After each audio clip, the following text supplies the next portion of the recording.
Всем привет, это Пара Спицы, с вами Тоня Февралева.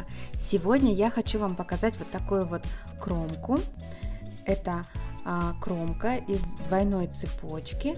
Она смотрится ровненько, аккуратненько. Посмотрите, вот на разных ниточках я связала. Выглядит очень даже хорошо. При этом она эластичная, хорошо тянется, подойдет хорошо для шарфов, для каких-то планок, у которых там разрезы, не сшитые края.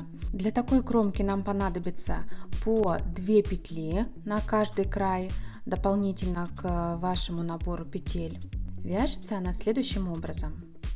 Первая петля снимаем как изнаночную, вторая петля лицевая.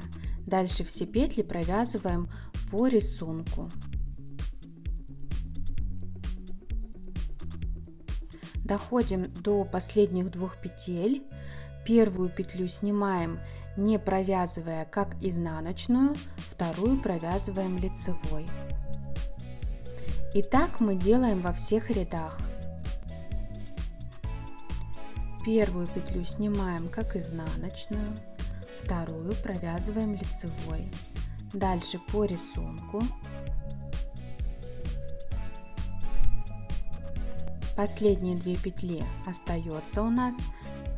Первую снимаем как изнаночную, не провязывая, вторую провязываем лицевой. И вот так вот нехитро получается вот такой вот ровный эластичный край. Двойная цепочка с 2 сторон. Надеюсь, это видео было для вас полезным. Обязательно подпишитесь на мой канал, поставьте мне лайк и напишите в комментариях, какая я молодец. С вами была Тоня Февралева. Я всех вас нежно обнимаю. Всем пока!